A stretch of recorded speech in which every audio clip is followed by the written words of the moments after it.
Frozen shoulder एक ऐसी condition है जिसमें जो है पेशेंट को पेन शुरू हो जाता है इनिशियली शोल्डर में। तो उसके बाद जैसे जैसे टाइम गुजरता जाता है तो उसकी जो शोल्डर की मूवमेंट्स है वो कम होती जाती है। जैसे बहुत सारी स्टडीज हुई है तो इससे ये पता चलता है कि उन पेशेंट्स में जिनको डायबिटीज है या जिनको कोई थायराइड डिसऑर्डर है या जिसको कोई पहले स्ट्रोक हुआ हो या हार्ट के रिलेटेड कोई प्रॉब्लम है या किसी को कोई इसमें चोट लगी है, ट्रॉमा हुआ है, या उन लोगों में जो है उन पेशेंट्स में इसका रिस्क ज्यादा रहता है। और ये ज्यादातर देखा गया है फीमेल्स में ज्यादा देखा गया है। और एज ग्रुप जो है इसका रहता है 50 to 70 ईयर्स के एज ग्रुप में ये ज्यादा रहता है। एग्जैक्ट कॉज जो है दैट इज नॉट नोन, कि एग्जैक्ट कॉज क्या है, किस कैसे शुरू होता है, ये पता नहीं है।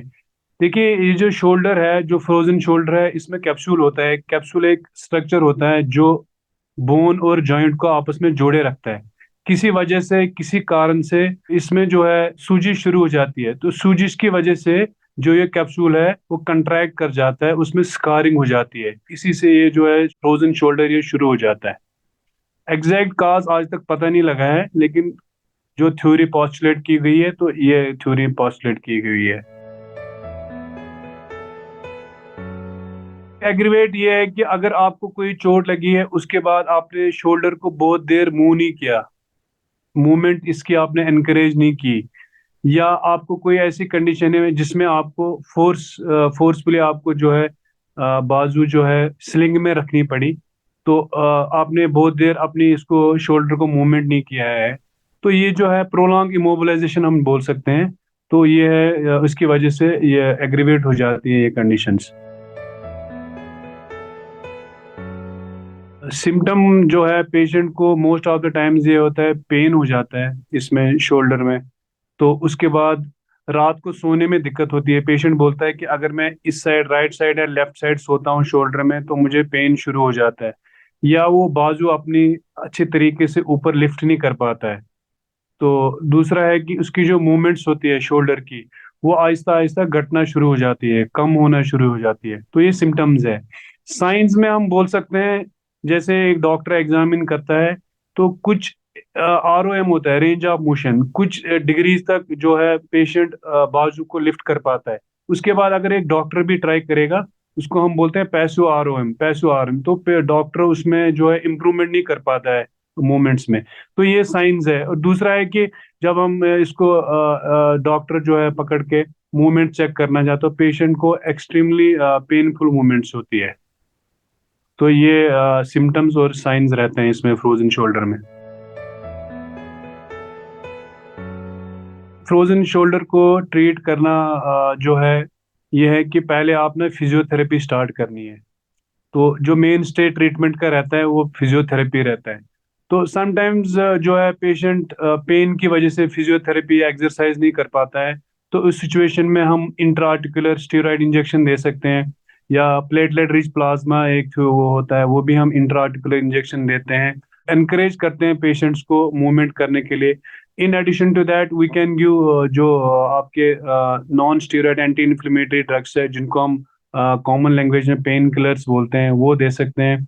और दूसरा है कि सर्जिकल ट्रीटमेंट भी है इसका। कुछ पेशेंट जो रेजिस्टेंट होते हैं, कुछ पेशेंट जिनमें जो कंजर्वेटिव मोड्स ऑफ ट्रीटमेंट काम नहीं करते हैं, then we can go for surgery. Frozen shoulder एक, इसको कहा गया है सेल्फ लिमिटिंग कंडीशन। अगर आप इसको ट्रीटमेंट करेंगे या ना भी करेंगे, कुछ टाइम के बाद, 2-3 साल के बाद इसमें जो है पेन खुद ही सबसाइड हो जाती है।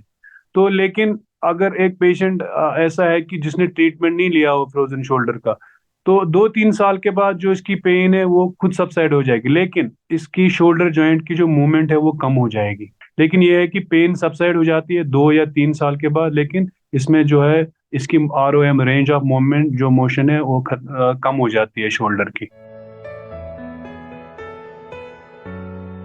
प्रिवेंशन के लिए यही है कि अगर हमें देखो, किसी कोई पेशेंट डायबिटिक है, तो अगर वो डायबिटीज का अच्छा कंट्रोल रखे, स्ट्रिक्ट ग्लाइसेमिक कंट्रोल जिसको बोलते हैं, हेल्दी लाइफस्टाइल, एक्सरसाइज करेगा, तो वो रेगुलर शोल्डर को किसी वजह की वजह जैसे चोट लगी हो तो प्रोलॉन्ग टाइम के लिए इमोबिलाइजेशन नहीं करेगा। तो ये चीजें जो इसको होने से बचाते हैं, जो प्रिवेंट ट्रीटमेंट जो है मेन स्टेज जो रहता है इसका फिजियोथेरेपी। फिजियोथेरेपी और एक्सरसाइजेस अगर किन्हीं पेशेंट्स को इन चीजों से फर्क नहीं पड़ता है तो then we can go for intraarticular injection हम देते हैं इनमें जॉइंट में। दूसरा है कि पीआरपी जैसे मैंने बोला, प्लेटलेट रिच प्लाज्मा। तीसरा है हम सर्जरी। सर्जरी में हम दो चीज तरह की सर्जरी आजकल है। पेशेंट को हम जनरल एनेस्थीसिया देते हैं। जनरल एनेस्थीसिया से क्या होता है कि पेशेंट की जो मसल रिलैक्स हो जाती है। तो उसके बाद हम इसको मैनिपुलेट करते हैं शोल्डर को। जो इसमें एडिशन, जो इसमें स्कारिंग हुई होती है कैप्सूल में, तो उसको हम ब्रेक करने की कोशिश करते हैं अंडर एनेस्थीसिया, जब पेशेंट को दर्द ना हो और उसकी जो मसल्स है वो रिलैक्स्ड हो। आजकल जो लेटेस्ट इसका ट्रीटमेंट मेथड है दैट इज ऑर्थोस्कोपिक। उसमें रिलीज करते हैं कैप्सूल को, की होल सर्जरी बोलते हैं उसको। इसमें जो छोटा सा एक चीरा लगता है, बड़ा कोई सर्जरी नहीं है। तो एक दूरबीन डाली जाती है शोल्डर में और जो कैप्सूल है जो कल्प्रिट होता है मेन इसका फ्रोजन शोल्डर को, उसको हम रिलीज करते हैं। तो जो लेटेस्ट है वो ये इसका ऑर्थोस्कोपिक ट्रीटमेंट है।